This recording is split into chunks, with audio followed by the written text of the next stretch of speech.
My name is Clementine Foster, and I killed my own parents while they slept, shot them both dead in their beds 20 years ago, and I don't regret it one bit. I'm 69 years old now, been out of the state penitentiary for just a few months, and most folks around here still cross the street when they see me coming. They whisper behind their hands at the grocery store, point me out to their children like I'm some kind of monster. But what they don't know, what nobody knows, is that I didn't kill two innocent old people that night. I killed two demons who were destroying the most precious thing in my world. You see, people look at me and see a grandmother who committed the unthinkable. They see a woman who broke the most sacred commandment, who turned against her own blood. What they can't see is that sometimes love makes you do things that look like hate to the outside world. Sometimes protecting what matters most means becoming the villain in everyone else's story. I've carried this truth for 20 long years, through sleepless nights in a cold cell, through the shame and the whispers, through losing everything I ever held dear except for one thing, the knowledge that I saved her, that I saved my grandbaby from something worse than death itself. Lord knows I ain't got much time left on this earth, and before I meet my maker, I need to tell you what really happened that night in 2004. I need you to understand why a God-fearing woman like me picked up a gun and did what the law calls murder, but what my heart still calls salvation. This story's been eating at me like cancer, and maybe if I tell it right, you'll see that monsters don't always look like the boogeyman. Sometimes they look like your grandpa reading bedtime stories, like your grandma braiding your hair. So settle in with me, won't you? Walk with me through this memory that's been my companion in the darkest hours. Help me carry this burden I've been shouldering alone, because Lord knows I could use some company on this journey back to that terrible, necessary night. You know, life has a funny way of fooling you into thinking you're safe. Back in 2004, I was living what most folks would call a blessed life in Havenwood, Kansas. It's one of those towns where everybody knows everybody, where the church bells still ring every Sunday morning, and you can smell Mrs. Patterson's apple pie cooling on her windowsill 3 houses down. Population maybe 15,000 on a good day. The kind of place where leaving your doors unlocked wasn't foolish, just neighborly. I was 49 then, working as a receptionist down at Morrison's lumber mill, answering phones and keeping track of deliveries. Nothing fancy, mind you, but it paid the bills and kept me busy. My little house on Elm Street had been in our family for generations. White clapboard siding, wraparound porch, and a garden where my mama used to grow the prettiest roses you ever did see. It was home to more than just me, though. My parents, Orville and Loretta, had moved in after Daddy's stroke a few years back. At 73 and 71, they needed looking after, and I was happy to do it. See, I'd always been the dutiful daughter. Never married, came close once with a boy named Tommy. But the war took him before we could say our vows.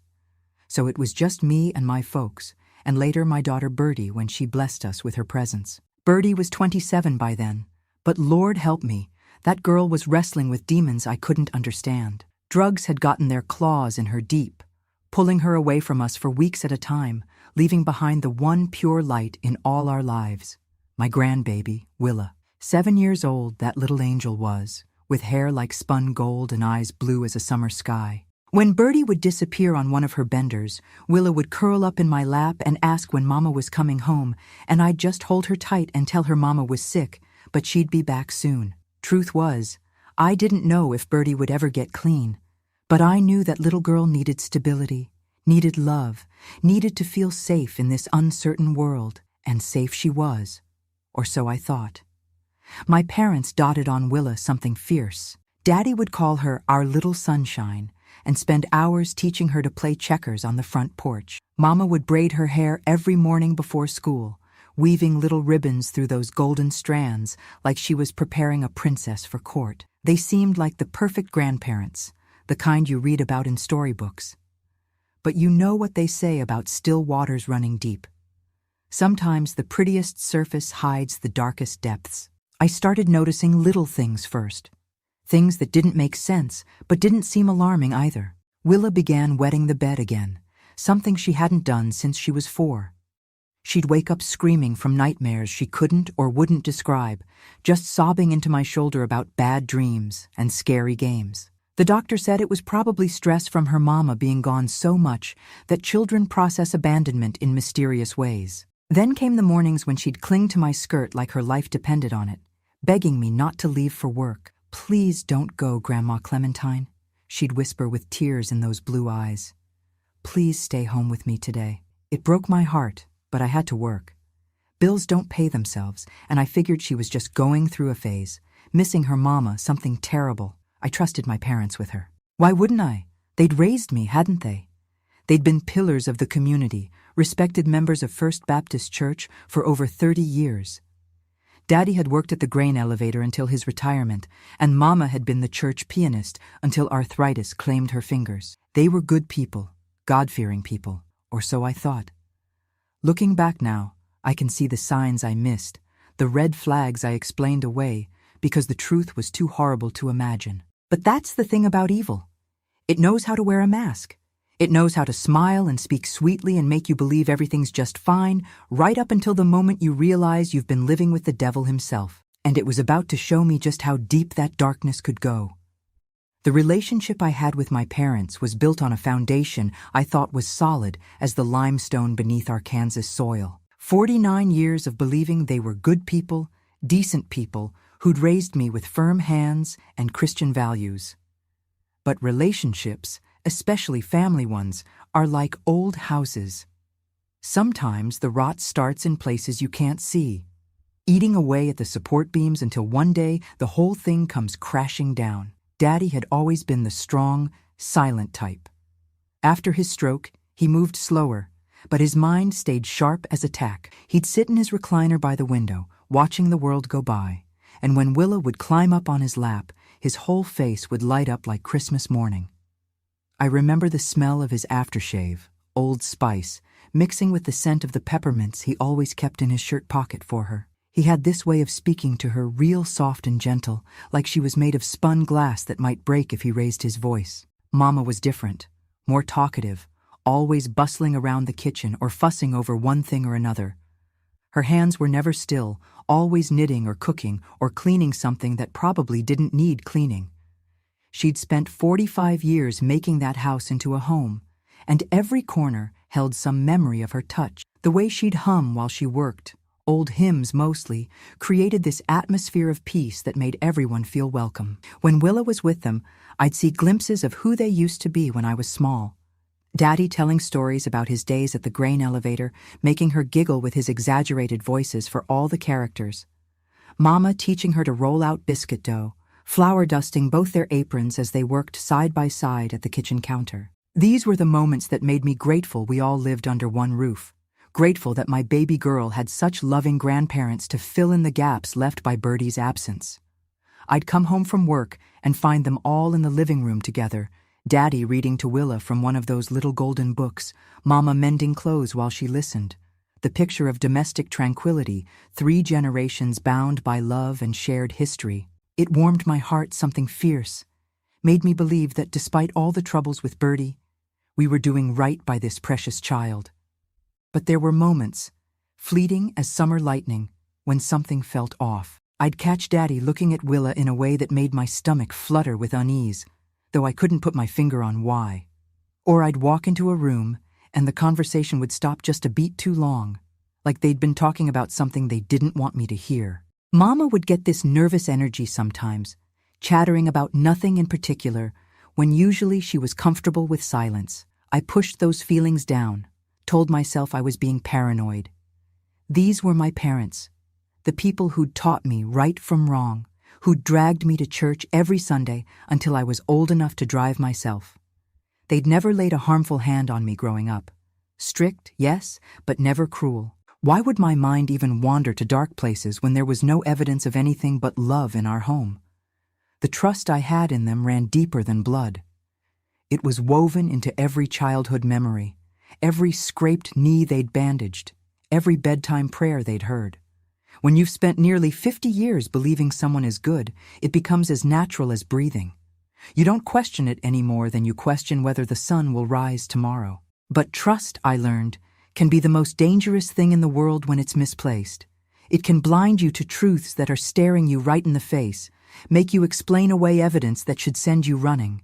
Trust can make you an accomplice to horrors you'd die before allowing, simply because you refuse to believe the unbelievable. And the thing about predators, the real ones, not the strangers in dark alleys that we warn our children about, is that they know exactly how to use that trust. They count on it.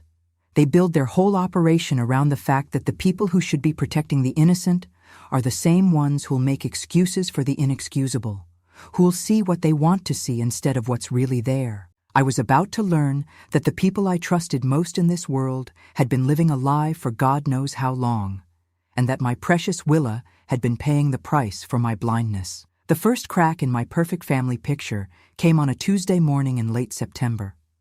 I remember because the leaves were just starting to turn, painting our little street in shades of gold and crimson that reminded me why I'd never wanted to leave Havenwood. I was running late for work. The coffee pot had decided to give up the ghost, and I'd spent 20 minutes trying to coax life back into it before giving up and heading to the kitchen to make instant. Willa was supposed to be getting ready for school, but when I went to check on her, I found her sitting on the edge of her bed, still in her nightgown, staring at nothing. Her little face was pale as fresh snow, and she had that hollow look children get when they're carrying something too heavy for their small souls. I sat down beside her, smoothing her hair away from her face. It felt damp with sweat, despite the cool morning air drifting through her window. When I asked what was wrong, she just shook her head and climbed into my lap like she used to do when she was even smaller. But this wasn't the comfortable snuggling of a child seeking affection. This was desperate clinging, like she was trying to disappear into me completely. That's when I noticed the bruises on her upper arms. Dark purple marks, finger-shaped, too big to be from child's play. My blood went cold as winter. But I kept my voice calm as I asked her how she'd gotten hurt. She looked at me with those blue eyes swimming in tears and whispered that she'd fallen down. Just fell down, she said, but wouldn't meet my gaze when she said it. Every instinct I had as a woman, as a mother, as someone who'd worked with the public long enough to recognize when people were lying, started screaming that something was wrong. But the other part of me, the part that had been conditioned by nearly 5 decades of trust and family loyalty, pushed those instincts down. Children fall, I told myself. They bruise easily. She's been having nightmares and probably thrashing around in her sleep. I managed to get her dressed and off to school, but all day at work, I couldn't shake the image of those bruises. During my lunch break, I called Dr. Henderson's office and made an appointment for that afternoon, telling his nurse that Willa had been having some sleeping troubles and I wanted to rule out any physical causes. Dr. Henderson had been our family physician for 20 years. He delivered half the babies in Havenwood and had a gentle way with children that put even the most nervous parents at ease. When I brought Willa in that afternoon, he examined her thoroughly while I sat in the corner chair, my hands twisted together so tight my knuckles had gone white. What he found made my world tilt sideways. Not just the bruises I'd seen, but others, older ones, fading yellow and green marks on her back and thighs. Evidence of recurring urinary tract infections. Physical signs that no 7-year-old should have. Signs that spoke of things I couldn't even let myself think about fully. Dr. Henderson's face had gone grave as stone. He asked Willa some gentle questions while she sat on the examination table, her legs dangling like she didn't have a care in the world. She answered in that bright, cheerful voice children use when they're trying to convince adults that everything's fine. But her answers didn't add up. Falls in the backyard that happened at night. Games with Grandpa and Grandma that were just for big people. Secret things that she wasn't supposed to talk about because it would make everyone sad. When Dr. Henderson asked me to step out into the hallway with him, I knew my life was about to change forever. The fluorescent lights seemed too bright, making everything look harsh and unforgiving as he spoke words that shattered every assumption I'd ever made about my family, my home, my ability to protect the most important person in my world. I stood there in that sterile hallway, listening to a man I trusted tell me that my granddaughter was being sexually abused and feeling like someone had reached into my chest and torn my heart clean out. The worst part wasn't just the horror of what was happening to her. It was the dawning realization that it had been happening under my own roof, probably for months, while I went to work every day thinking she was safe with the people who were supposed to love her most. That night, I sat in my car in the driveway for almost an hour, staring at the warm yellow lights in the windows of my house, watching the shadows of my parents moving around inside. From the outside, we still looked like a normal family, but now I knew better. Now I knew that monsters don't always hide under the bed or in dark alleys.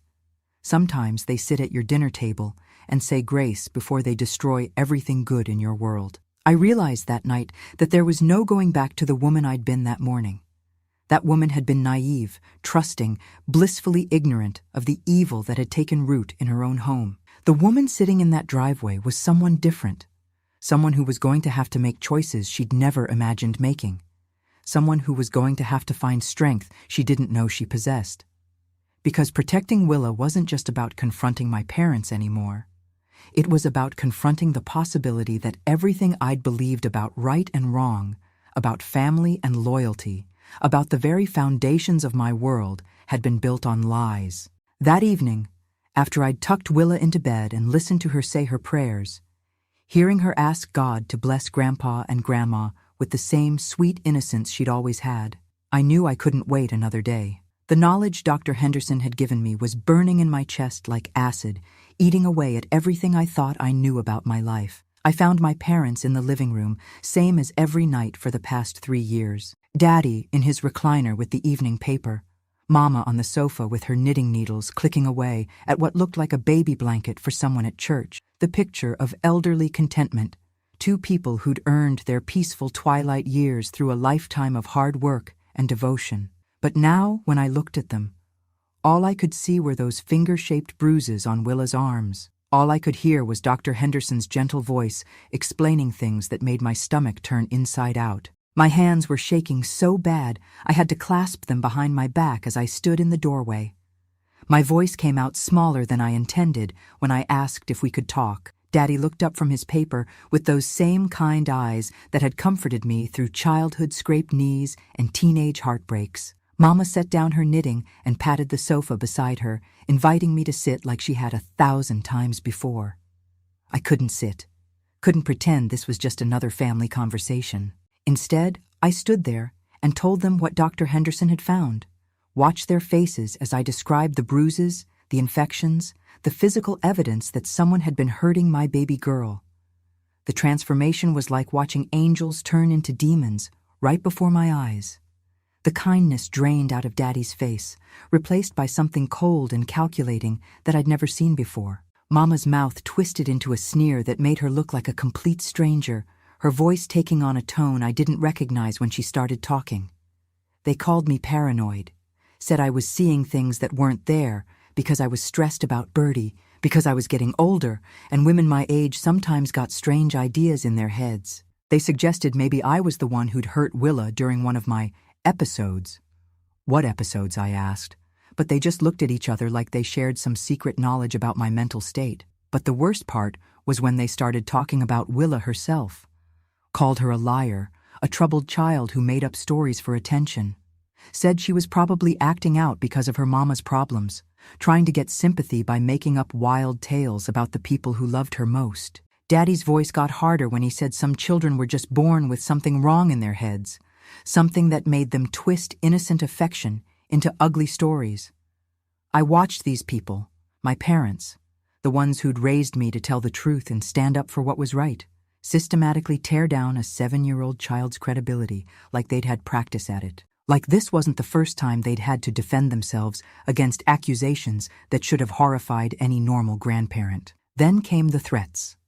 Not loud or violent, but quiet and matter-of-fact, which somehow made them even more terrifying. They reminded me whose house I was living in, whose name was on the deed. They talked about how it would look if I took a child away from loving grandparents based on the fantasies of an unstable single mother with a drug-addicted daughter. Who would believe me, they asked, against their spotless reputation in the community? They painted a picture of what would happen if I pushed this further. Child services would take Willa away from all of us. She'd end up in foster care with strangers while I'd be investigated for being an unfit guardian. Birdie would lose any chance of getting her daughter back when she got clean. Our whole family would be destroyed by gossip and suspicion, all because I'd chosen to believe the made-up stories of a confused little girl over the people who devoted their lives to taking care of her. The horrible thing was, they weren't wrong about how it would look. This was 2004, in a small Kansas town where my parents had been respected members of the community for 40 years. I was a single woman with a troubled daughter and no husband to back me up. It would be my word against theirs, and they'd built themselves quite a reputation for righteousness over the decades. As they talked, I realized they'd thought this through already, had contingency plans for what to do if their secret ever came out. They knew exactly what buttons to push to make me doubt myself, to make me wonder if I was losing my mind, to make me afraid of the consequences of speaking up. But even as they talked, even as they tried to convince me I was crazy, I could see something in their eyes that hadn't been there before. A wariness, a calculation, like they were deciding how much of a threat I really was. It was the look predators get when their hunting ground is threatened, when they're deciding whether to retreat or attack. That night, I lay in bed staring at the ceiling, listening to the familiar sounds of my childhood home settling around me. But nothing felt familiar anymore. I was living with strangers who wore my parents' faces, sleeping under the same roof as people who were hurting my granddaughter and planning to continue hurting her as long as they could get away with it. I realized that this was what true helplessness felt like. Not the everyday frustrations of life, but the soul-crushing knowledge that the system designed to protect children would probably fail this one because the people hurting her had spent decades building the perfect cover story. And somewhere in that dark bedroom, with my parents' voices still echoing in my head and the image of Willa's bruised arms burned behind my eyelids, I began to understand that conventional solutions weren't going to work, that sometimes love demands choices that look like evil to everyone else, but feel like the only path toward salvation. The days that followed our confrontation felt like living in a house made of glass that could shatter at any moment. My parents didn't bring up our conversation again, but everything had changed. They watched me now, studying my every move like I was a puzzle they needed to solve. When I'd come home from work, I'd catch them whispering in the kitchen, conversations that stopped the moment I walked through the door.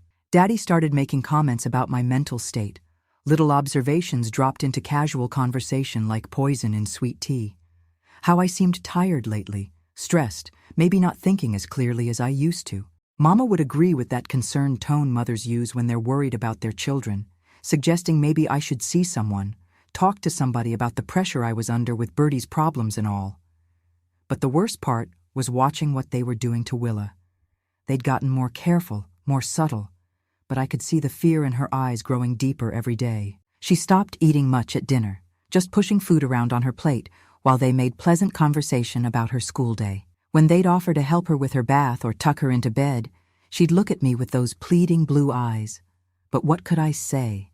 What could I do that wouldn't make everything worse? I'd started sleeping with my bedroom door open, straining to hear every creak and footstep in the old house. More than once, I'd gotten up in the middle of the night and found Daddy's recliner empty, his bedroom door closed, but no sound of his familiar snoring coming from within.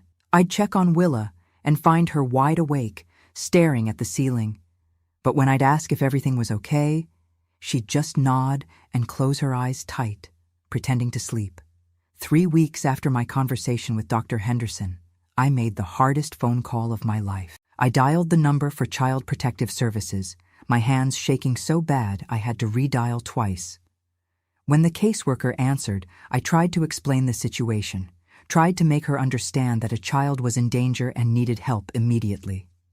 Her name was Mrs. Crawford, and she had that tired, overworked sound that people get when they've heard too many horrible stories and stopped being surprised by human cruelty. She took down my information, asked me questions about the physical evidence, about what Willa had told me directly.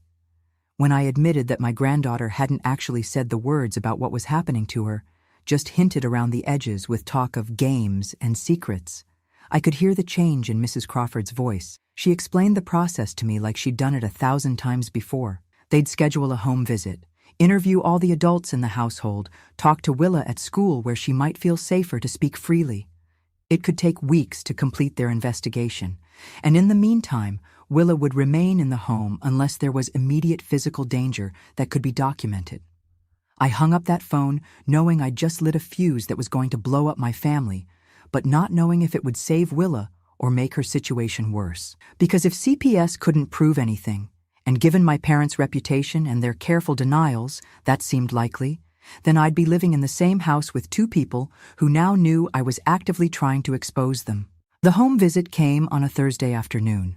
Mrs. Crawford was a middle-aged black woman with kind eyes and a no-nonsense manner that gave me hope she'd see through my parents' performance. But I watched them work their magic on her. Watched Daddy charm her with his stories about working at the grain elevator and Mama offer her fresh coffee and homemade cookies like they were entertaining a welcomed guest instead of a government investigator. They showed her through the house, pointing out the toys they'd bought for Willa, the little desk where she did her homework, the framed pictures of family gatherings that told the story of a loving, multi-generational household. When Mrs.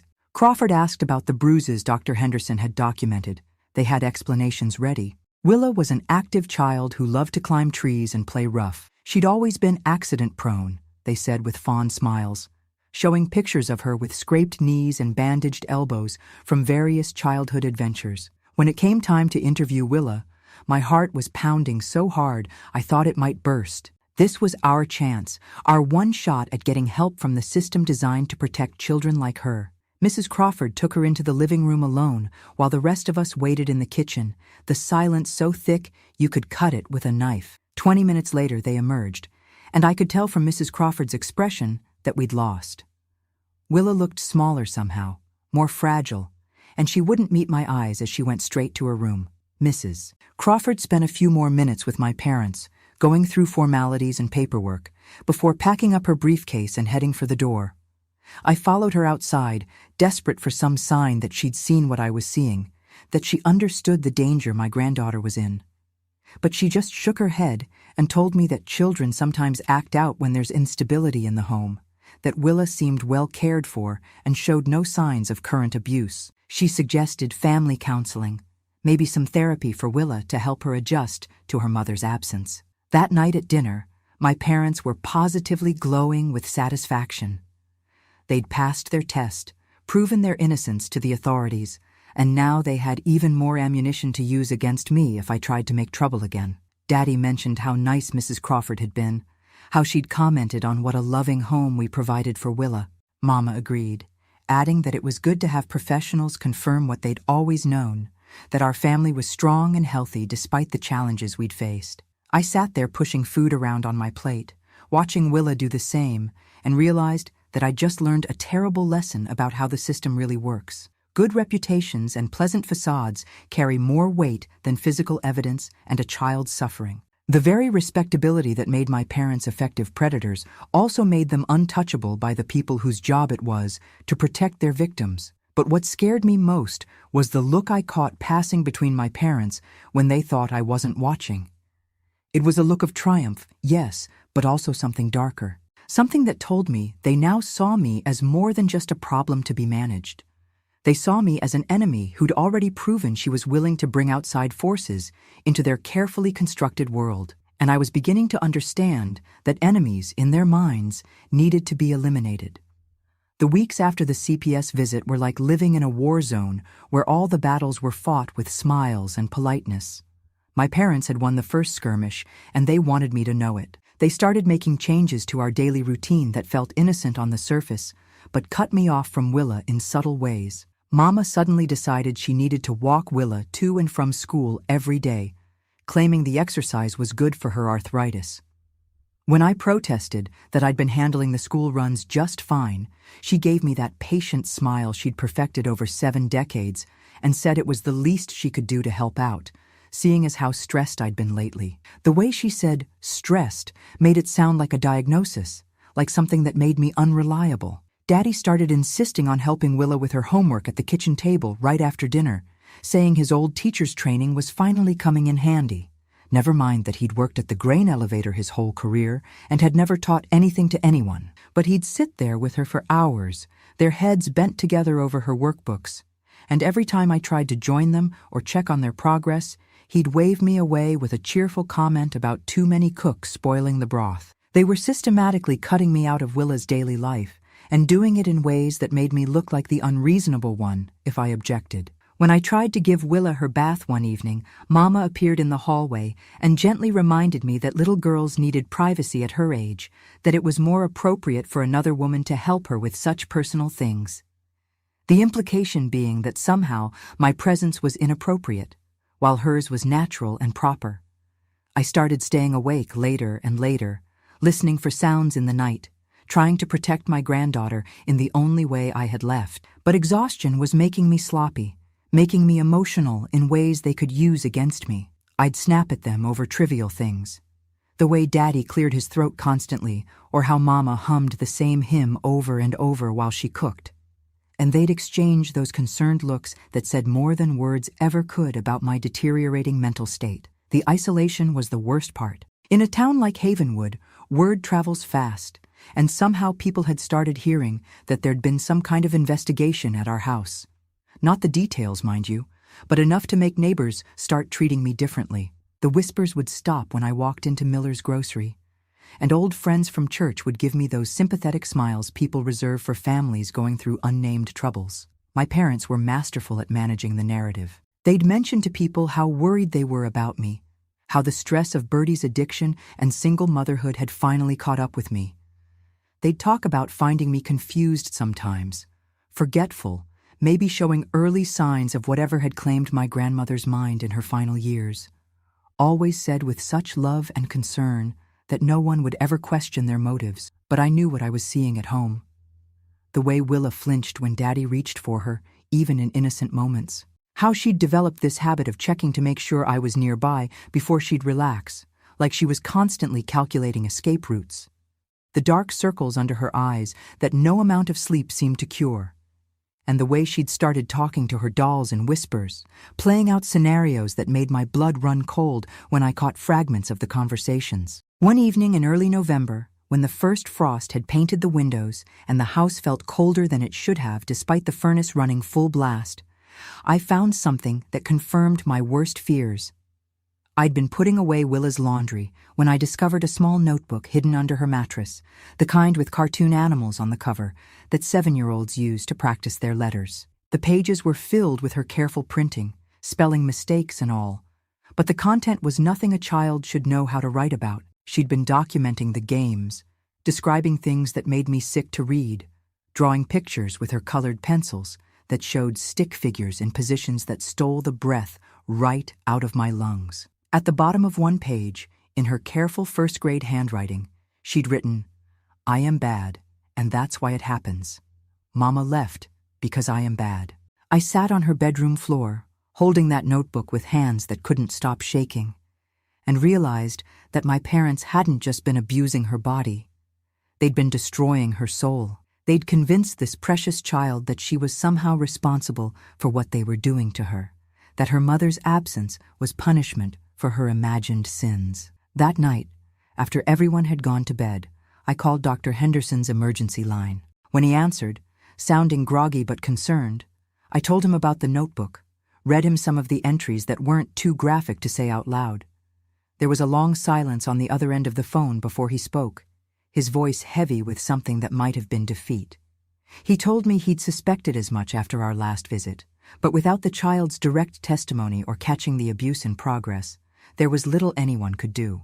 The notebook might be evidence, he said, but it could also be explained away as the fantasies of a troubled child acting out her mother's abandonment. He'd seen cases like this before, where everyone knew what was happening but couldn't prove it in ways that would hold up in court. The system, he explained gently, was designed to protect families, which often meant giving the benefit of the doubt to parents and guardians who seemed respectable on the surface. My parents' sterling reputation in the community, combined with their age and apparent frailty, made them unlikely suspects in most people's minds. Who would believe that two elderly churchgoers were capable of such horrors? But then Dr. Henderson said something that changed everything. He told me about a case he'd handled early in his career, another child in a similar situation whose family had seemed above reproach. He'd followed protocol, documented everything properly, worked within the system just like he was supposed to.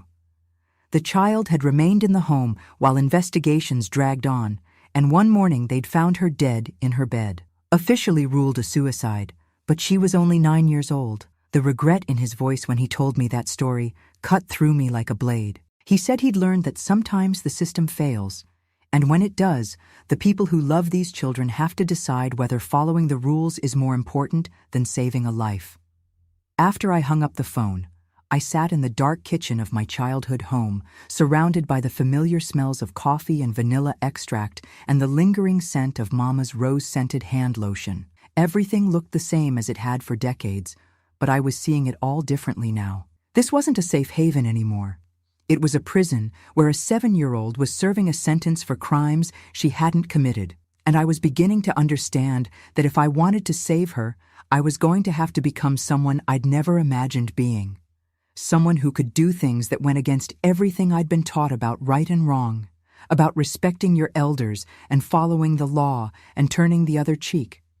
Because sometimes love doesn't look like forgiveness. Sometimes it looks like something the world would call unforgivable. Winter settled over Havenwood like a shroud that year, bringing with it the kind of cold that seeps into your bones and won't let go. The house felt smaller with everyone trapped inside by the weather, and the tension that had been building for months was reaching a breaking point. Every room held the weight of unspoken truths. Every meal was seasoned with silent accusations, and every night brought fresh horrors I was powerless to prevent. By December, Willa had stopped speaking unless directly asked a question, and even then her answers came in whispers that barely disturbed the air. She moved through the house like a ghost, clinging to the shadows and avoiding eye contact with everyone, including me. The light that had once made her my little ray of sunshine was fading more each day, and I could see in her hollow stare the same look I'd seen in animals caught in traps, a kind of hopeless acceptance that this was simply how life was going to be. The notebook I'd found had disappeared from under her mattress within days of my discovery. When I'd asked her about it, she'd looked at me with those 2 old eyes and said she'd thrown it away because it was full of lies. The way she said it, so flat and rehearsed, told me exactly who had convinced her to destroy the one piece of evidence that might have saved her. My parents had grown bolder in their manipulation, more confident in their ability to control the situation. They started making comments about how maybe it would be better if I found my own place, how the stress of living with family might be affecting my judgment. Nothing direct, mind you, just gentle suggestions that perhaps some distance would help me get my head on straight. The message was clear: step back and let them have unfettered access to Willa, or face the consequences of continued resistance. But it was what happened on a Tuesday night in mid-December that finally broke something inside me that I don't think will ever heal properly. I'd been lying in bed, straining to hear every sound in the house, as had become my habit, when I heard Willa's door creak open. Then footsteps, slow, deliberate, trying to be quiet, but unable to completely silence the protests of our old wooden floors. I got up and crept to my bedroom door, peering through the crack to see Daddy's silhouette moving down the hallway toward the living room. In his arms was Willa, and even in the dim light filtering through the windows, I could see she was awake but completely limp, like a rag doll being carried to some terrible fate. Every instinct screamed at me to burst out of my room, to stop whatever was about to happen, to finally confront this horror head-on. But I also knew that if I did, it would be his word against mine again, and he'd already proven how skilled he was at making me look like the unstable one. Instead, I did something that still haunts me. I followed them. Moving as quietly as I could, I made my way to the living room doorway and positioned myself where I could see but hopefully remain hidden in the shadows. What I witnessed there in the soft glow of the streetlight coming through our front windows was a scene that burned itself into my memory so completely that even now, all these years later, I can recall every horrible detail with perfect clarity. I watched my father, the man who'd taught me to ride a bicycle and walked me down the aisle at my wedding rehearsal when Tommy never came home from Vietnam, do things to my granddaughter that no child should ever endure. I saw with my own eyes the methodical way he went about his evil, the practiced movements that told me this had been happening for far longer than I'd ever imagined. But worse than witnessing the physical abuse was seeing Willa's face during it all. She didn't cry or struggle or make any sound at all.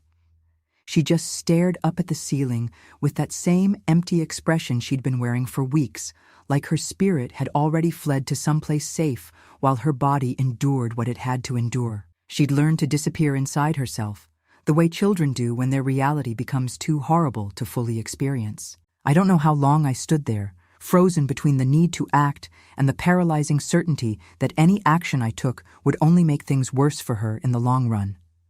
It felt like hours, though it was probably only minutes, before Daddy finished his business and carried her back to her room with the same careful quiet he'd used to take her. I made it back to my own bed just as I heard him settling into his recliner, his alibi, I realized, the place he'd be sleeping if anyone came looking for him in the night. The sound of his fake snoring started up almost immediately, a performance for anyone who might be listening, proof that he'd been in the living room all along, just an old man who'd fallen asleep in his chair watching late-night television. I lay in my bed for the rest of that night, staring at the ceiling and feeling like something fundamental had broken inside me. Not just my heart or my faith in humanity, but something deeper. My ability to keep pretending that there might be a solution that didn't require me to cross lines I'd never imagined crossing. Because I'd finally understood something that changed everything. This wasn't going to stop. My parents weren't going to suddenly develop consciences and cease their abuse. The system wasn't going to swoop in and save Willa, despite all evidence pointing to her need for rescue. And every day I continued to live under the same roof as these monsters, I was becoming complicit in their crimes through my inaction. The next morning at breakfast, I watched Mama fuss over Willa's appearance, smoothing her hair and adjusting her school clothes with those same hands that had probably helped hold her down the night before. I watched Daddy ruffle her hair and call her his little sunshine with the same mouth that had whispered horrible things to her in the darkness. And I watched Willa sit there, silent and small, mechanically eating her cereal while the people destroying her soul played their roles as loving grandparents. That's when I realized that evil doesn't always announce itself with thunder and lightning. Sometimes it comes dressed as respectability, hiding behind church attendance and community service and 40 years of building a reputation that makes it untouchable. Sometimes it sits at your breakfast table, saying grace before meals and asking about homework assignments, all while planning the next assault on innocence. And sometimes, when all legal and moral avenues have been exhausted, love has to put on the mask of something terrible to protect what matters most. Sometimes the only way to save an angel is to become the devil in someone else's story. I was beginning to understand that I had a choice to make, and it wasn't between right and wrong anymore. It was between which kind of wrong I could live with. The wrong of letting this continue, or the wrong of making sure it stopped forever, no matter what that meant for me personally. Because watching my granddaughter disappear a little more each day was killing me slower than any punishment the law could devise. The revelation that shattered what little hope I had left came from the most unexpected source. Willa herself, in a moment of innocence that revealed the true depth of her torment. It was 3 days before Christmas, and I'd been trying to maintain some semblance of normalcy by taking her shopping for a few small presents. We'd driven to the Walmart in the next town over, where nobody would recognize us and ask uncomfortable questions about why I looked like I hadn't slept in weeks. We were walking through the toy aisle, and I was watching her face, hoping to see some spark of childhood wonder return as she looked at the dolls and games. But she moved through it all like she was sleepwalking, touching nothing, showing interest in nothing, until we passed a display of baby dolls near the end of the aisle. She stopped suddenly and picked up one of the dolls, cradling it against her chest with a tenderness that broke my heart. For a moment, she looked like the little girl she was supposed to be, and I felt a flutter of hope that maybe some part of her spirit was still intact. But then she started talking to the doll in that whisper voice she'd developed, and the words that came out of her mouth made my knees go weak. She was telling the baby doll about the games, describing in her innocent 7-year-old vocabulary things that no child should know about. But it wasn't the content that destroyed me. It was the tone. She was talking to that doll like a mother preparing her child for what was to come, passing down knowledge that had been passed to her, warning the baby about what grown-ups sometimes did and how you had to be very quiet and very still until it was over. Standing there in the bright fluorescent lights of that store, surrounded by Christmas decorations and holiday shoppers, I listened to my granddaughter preparing an imaginary baby for abuse, like it was just another fact of life that children needed to learn. Like tying shoes or saying please and thank you. Just one more skill required for survival in a world where the people who were supposed to protect you were the ones you needed protection from. When she finished her whispered instructions to the doll, she looked up at me with those hollow blue eyes and said something that still echoes in my nightmares. She asked me if I thought her mama had played the same games when she was little, and if that's why she'd gotten sick and had to go away. She wondered out loud if maybe when she got older, she'd get sick too, and have to leave her own babies someday. I managed to keep my composure until we got back to the car, but once I'd buckled her into her booster seat and closed the door, I fell apart completely. I stood there in that parking lot, holding on to the car door and sobbing like my heart was being torn out. Because I'd finally understood the full scope of what my parents had done. They hadn't just stolen her childhood. They'd poisoned her understanding of what family meant, what love looked like, what kind of future she could expect. The drive home was the longest 20 minutes of my life. I kept looking in the rearview mirror at Willa, who'd fallen asleep against the window, and I could see her mother in the curve of her cheek, the way her hair fell across her forehead. And I started thinking about Birdie, really thinking about her for the first time in years, wondering if her addiction wasn't just weakness or bad choices, but an attempt to numb pain that went back further than I'd ever imagined. Had my parents done this to Birdie too? Had I been so naive, so trusting, that I'd missed the signs when my own daughter was suffering? The timing made horrible sense. Birdie's problems had started in adolescence, right around the age when children become too old for some predators but perfect victims for others. The way she'd pulled away from family gatherings, the nightmares she'd had as a teenager that I'd dismissed as typical drama, the desperate way she'd clung to boyfriends who treated her badly. It all started to form a pattern I should have recognized years ago. That night, after my parents had gone to bed and the house had settled into its familiar creaks and sighs, I made a decision that would have been unthinkable to the woman I'd been 6 months earlier. I went to the kitchen and pulled out the step stool Mama used to reach the high shelves, climbed up, and retrieved something I hadn't touched in over a decade, Daddy's old service revolver from his brief stint in the National Guard. It was still in its box, wrapped in the same oilcloth he'd used to preserve it, along with a handful of bullets that looked as deadly as the day they'd been manufactured. I sat at the kitchen table, holding that cold metal in my hands, and tried to reconcile the woman who'd never hurt a fly with what I was contemplating. But every time doubt crept in, I'd remember the sound of Willa's voice in that toy aisle, preparing an imaginary baby for horrors that should never exist. I'd think about the emptiness in her eyes, the way she'd learned to disappear inside herself, the future of pain and confusion that stretched ahead of her if nothing changed. I thought about all the official channels I'd tried, all the proper procedures that had failed her. I thought about Dr. Henderson's story of the 9-year-old who died waiting for the system to save her. I thought about how my parents would continue their abuse, would probably escalate it now that they knew I was onto them, and how eventually they'd convince everyone that I was the problem, the unstable one who needed to be removed from Willa's life entirely. The hardest part wasn't imagining pulling the trigger. It was accepting that this was the only choice left that guaranteed Willa's safety. Every other option left room for my parents to continue their evil, to find new ways to hurt her, to destroy whatever pieces of her soul they hadn't already claimed. I sat in that kitchen until the sun started to rise, holding that gun and praying to a God I wasn't sure would forgive me for what I was planning to do. I asked him to show me another way, to send me a sign that there was some solution I hadn't considered. But the only answer I got was the sound of Willa waking up from another nightmare, her small voice calling for me in the darkness. When I went to comfort her, I found her sitting up in bed, tears streaming down her face, looking at me with an expression that was far too old for her 7 years. She asked me why I let them hurt her, why I didn't make them stop, why nobody seemed to care that she was in pain. And that's when I knew that prayer had been answered, just not in the way I'd hoped. The sign I'd been looking for was in my granddaughter's tear-stained face, in her plea for someone, anyone, to finally put her safety above everything else. Sometimes love looks like sacrifice. Sometimes it looks like choosing to carry an unbearable burden so someone else doesn't have to. And sometimes, When all other options have been exhausted and innocence hangs in the balance, love looks like becoming the monster in someone else's story, so the real monsters can never hurt another child.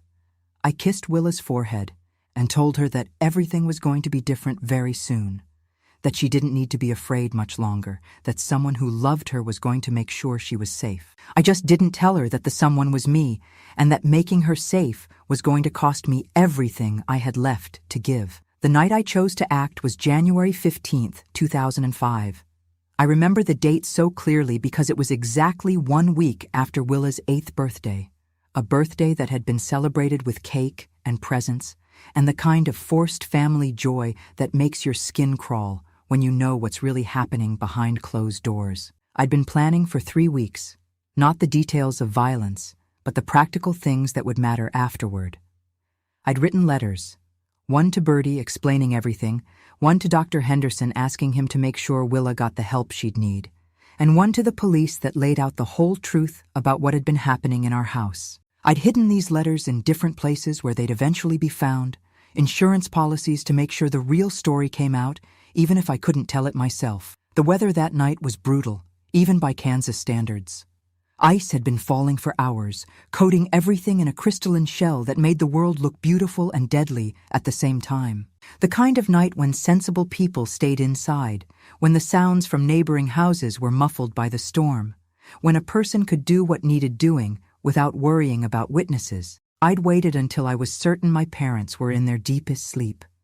Daddy had taken his blood pressure medication, which always made him drowsy, and Mama had had her nightly glass of wine with dinner, a habit she'd developed in recent years that I'd never questioned until now. Looking back, I wonder if she needed that wine to quiet whatever conscience she had left, to dull the edges of guilt that might have kept a normal person awake at night. Willa was sleeping fitfully in her room, and I'd checked on her twice before midnight, smoothing her hair and whispering promises I hoped I could keep. She'd been having the nightmares again, waking up screaming about monsters that only she could see. But I knew the monsters were real, and they were sleeping just down the hall from her.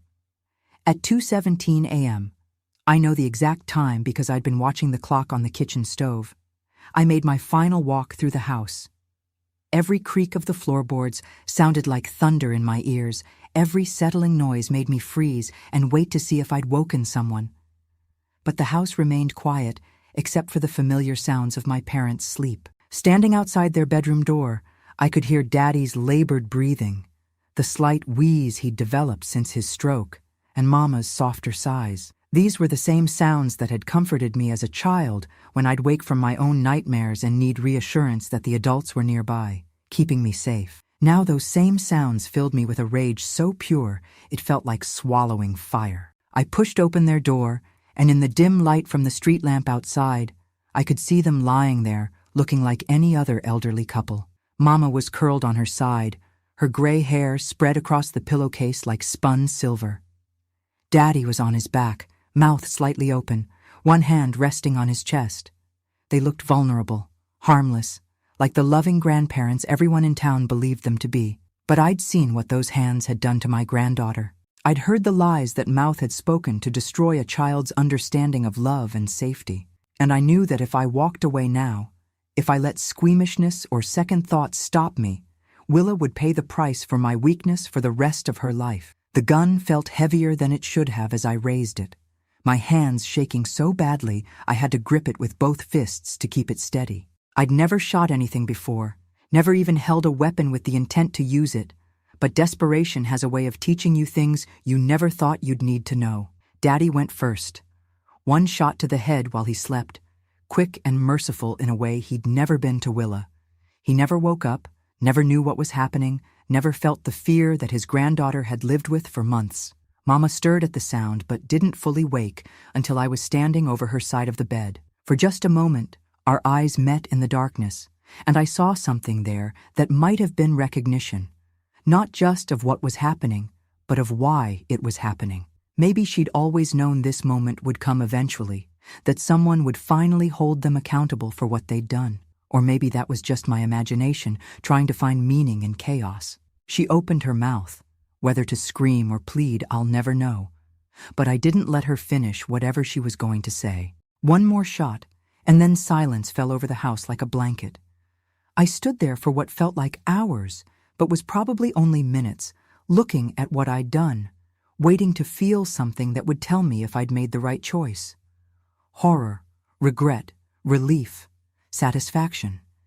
Anything that would help me understand what kind of person I'd become in those few seconds. But there was nothing. Just a strange numbness that felt like being wrapped in cotton. The sound of Willa's voice calling from her room broke through my trance. She'd woken from another nightmare, and she was calling for me the way she had every night for months, needing comfort from the only person in the house she trusted. I set the gun on the dresser and went to her, because no matter what I'd just done, she still needed someone to hold her and tell her the monsters were gone. When I reached her doorway, she was sitting up in bed, her hair messed from sleep, looking at me with those blue eyes that had seen too much. She didn't ask about the sounds she must have heard, didn't question why I was fully dressed at 3 a.m. She just held out her arms the way children do when they need to be held, and I went to her. As I gathered her against my chest, breathing in the sweet smell of her shampoo and feeling her small heart beating against mine, I realized that I felt something after all. Not regret or horror, but a kind of peace I hadn't experienced in months. For the first time since this nightmare began, I knew with absolute certainty that Willa was safe. The monsters were dead, and they would never hurt another child again. I spent those final hours before dawn holding Willa close, memorizing the weight of her in my arms, the sound of her breathing as she finally slept peacefully for the first time in months. I knew it would be the last time I'd ever hold her like this, the last quiet moment we'd share before the world came crashing in to tear us apart forever. When the sun started filtering through her bedroom curtains, painting everything in soft gold light, I gently woke her up and helped her get dressed for what I told her was going to be a very important day. She was unusually calm, almost serene, as if some part of her child's intuition understood that whatever had been haunting her nights was finally gone. I made her breakfast, pancakes with extra syrup, the way she liked them, and we sat at the kitchen table together while I explained that some people were going to come to the house today and that they might take me away for a while. She listened with that solemn attention children give to conversations they don't fully understand, but know are important. When I asked her if she remembered the games that Grandpa and Grandma used to play with her, her whole body went still. But instead of the usual fear that would cloud her eyes, she just nodded and said something that nearly broke my heart. She asked if that meant the bad games were over now, forever and always. I told her yes, they were over, and that no one would ever hurt her like that again. The smile that spread across her face was like watching the sun come out after the longest winter. Pure joy mixed with relief so profound it made her whole body relax for the first time in months. At 8:30 that morning, I called 911 and told them what I'd done.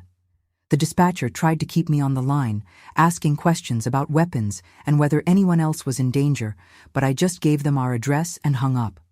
Then I sat with Willa on the front porch swing, wrapped in one of Mama's quilts, waiting for my old life to end and her new one to begin. The police arrived first, followed by paramedics, then what seemed like half the town once word started spreading.